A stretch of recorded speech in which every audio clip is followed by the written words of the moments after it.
Bonsoir frères et sœurs. Aujourd'hui, je vais parler d'un sujet très important. Je vais parler de comment maintenir la vie de prière. Évidemment, on a cette intimité-là avec le Père, cette vie de prière qu'on a depuis le début, qu'on accepte le Seigneur.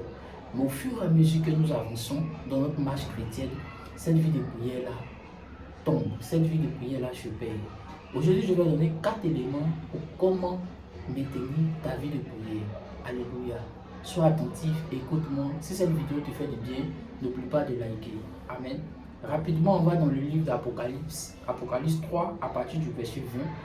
Voilà, je me tiens à la porte et je frappe. Si quelqu'un entend ma voix et ouvre la porte, j'entrerai chez lui, je mangerai avec lui et il mangera avec moi. Amen. La première des choses qu'il faut savoir pour maintenir la vie de prière, il faut aimer le Seigneur Jésus-Christ. Alléluia. Il faut l'aimer.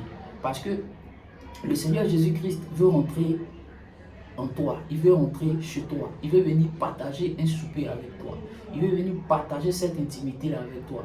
Il veut venir partager cette vie-là, la vie qu'il a avec toi. En d'autres termes, il veut être ton intime. Raison pour laquelle il dit je frappe à la porte de ton cœur. Il faut que tu l'ouvres pour que je rentre, pour venir souper avec toi, pour venir partager cette intimité avec toi. Alléluia. Sans le Seigneur Jésus, vous ne pouvez rien faire. Sans Jésus, nous ne pouvons rien faire. Il a dit, sans moi, vous ne pouvez rien faire. Il dit, c'est lui qui met en nous le vouloir et le faire. Pour maintenir cette vie de prière, qui que tu sois, où que tu te trouves, il faut aimer le Seigneur Jésus-Christ et l'accepter comme Seigneur et Sauveur personnel. Alléluia. Le premier élément que j'ai pu énumérer ici pour maintenir la vie de prière se trouve dans Acte 10, à partir du verset 9 à 12. Acte 10, à partir du verset 9 à 12. Acte 10, à partir du verset 9 à 12. Le lendemain, comme il était en route et qu'il approchait de la ville, Pierre monta sur le toit vers la 6e heure pour prier. Alléluia. Il eut faim et il voulut manger. Pendant qu'on lui préparait à manger, il tomba en extase. Il vit le ciel ouvert et un objet semblable à une grande nappe attachée par les 4 coins qui descendait et s'abaissait vers la terre, et où se trouvaient tous les quadrupèdes et les reptiles de la terre et les oiseaux du ciel. Ce qu'il faut comprendre ici, Pierre faisait route avec ses frères, les disciples. Et voici que son temps de prière est arrivé. Et Pierre, il s'est retiré, il est monté sur un toit vers la 6e heure. Pour maintenir la vie de prière, il faut établir des heures en fonction de ton programme. En fonction de ton programme, dans la journée à 24 heures, tout le monde a 24 heures, il faut établir des heures. Peut-être c'est 1 heure, peut-être c'est 14 heures, peut-être c'est à 7 heures, peut-être c'est à 8 heures, mais sortir de la religion en fait, et établir des heures. C'est une vie de prière. C'est pas quelque chose il faut le faire par des rites, par des dogmes. C'est ça la religion, les rites des dogmes, inspirés par des hommes, inspirés par des hommes. C'est ça la religion. Mais ici, on parle de quelque chose qui est spirituel, quelque chose qui est une vie, quelque chose qui est naturel, qui se fait naturel. Alléluia. Pour avoir ça, il faut vraiment avoir des temps favorables. Alléluia. Il ne faut pas le faire de manière précipitée. Tu ne vas pas te réveiller, tu ne vas pas avoir le travail à 7h30 et venir te mettre là à partir de 7h, prier 5 minutes et puis partir. Non, non, tu es oppressé. Il y a le boulot qui t'attend. Il faut avoir un temps au dehors de la précipitation. C'est-à-dire que peut-être que c'est un temps libre au travail, vers 14h, 15h, où c'est ta pause de manger. Tu peux te mettre là, prier 10 minutes, 20 minutes, parler au Père et puis repartir. Il va arriver des moments même où tu ne l'as pas fait. Sache que ce n'est pas grave. C'est une vie. Il arrive des fois où on est un peu fatigué, où on n'en a pas envie. Mais sache que la vie de prière, la connexion est toujours établie. Si tu ne l'as pas fait aujourd'hui, après-demain, tu vas le faire le surlendemain. C'est ça une vie. C'est quelque chose qu'on sait qu'elle est imprégnée dans notre vécu. Elle est imprégnée dans notre programme. Elle est imprégnée dans notre quotidien. C'est comme ça. Mais il faut d'abord mettre un temps à part. Il faut d'abord mettre un temps à part. Alléluia. Amen, amen, amen.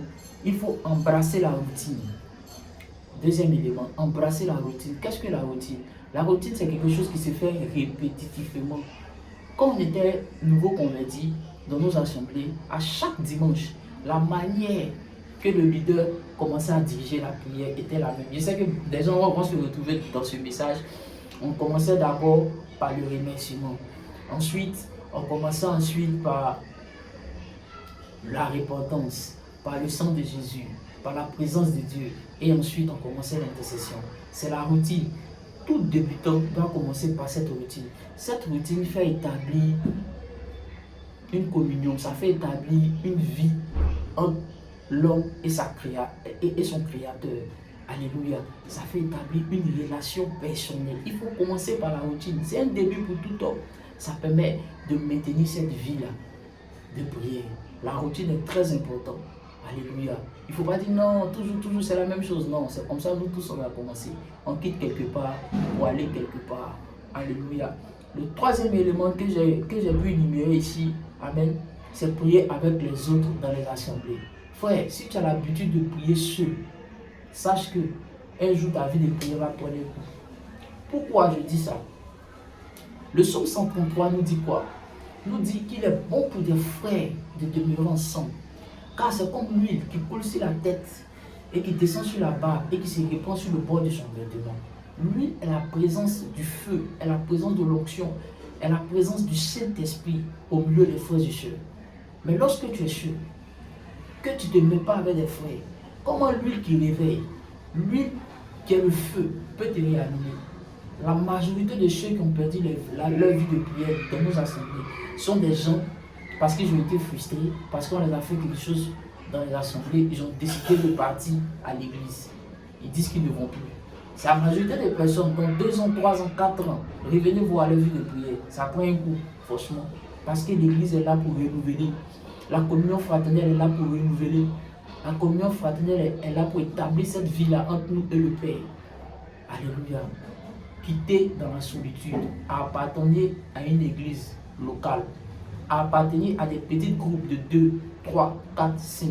Si ça soit sur WhatsApp, même si vous êtes 2, si ça soit sur TikTok, si ça soit sur Facebook, alléluia, que ça se fait, amen, dans un esprit de fraternité. On peut tailler la Bible, on peut développer la Bible, on peut s'édifier entre frères. Ça réanime ce feu-là. Frère, je suis témoin de ces choses-là, raison pour laquelle je parle. Amen. C'est très important. Alléluia. Le dernier élément que j'ai pu énumérer se trouve dans le livre de Éphésiens 5 à partir du verset 8 à 21. Éphésiens 5 à partir du verset 8 à 21. Éphésiens 5 à partir du verset 8 à 21. Alléluia. Éphésiens 5, verset 18 plutôt à 21. Verset 18 à 21. Je lis la Bible. Il dit, ne vous enivrez pas du vin, c'est de la débauche, mais soyez au contraire remplis de l'esprit. Entretenez-vous par des psaumes, par des hymnes et par des cantiques spirituels, chantant et célébrant de tout votre cœur les louanges du Seigneur. Alléluia. Il faut s'entretenir. Ça maintient cette vie-là. Quand moi je commence à prier, je télécharge des instrumentales. Je vous recommande ça aussi. Des instrumentales. Mettez des instrumentales et priez là-dessus. C'est très important. Priez là-dessus. Ça fait asseoir cette vie-là. Ça fait asseoir cette communion-là, cette intimité-là avec le Père. Et surtout, l'élément clé que toujours je ne cesse de le dire, l'amour de Dieu. L'amour de Dieu. Si tu n'aimes pas Dieu, tu ne peux pas avoir une vie de prier avec lui. Parce que c'est une relation établie entre l'époux et l'épouse. Alléluia. Christ est l'époux, nous sommes son épouse. Et il y a une vie qui est entre nous, il y a une relation entre nous. Et cette relation-là, nous devons l'entretenir par la prière. Et c'est lui qui nous fait grâce. Mais nous devons aimer notre époux pour qu'il nous fasse grâce. Alléluia. C'est très important, c'est très important. Si tu fais ces 4 choses, je te rassure que ta vie de prière sera au top. Alléluia.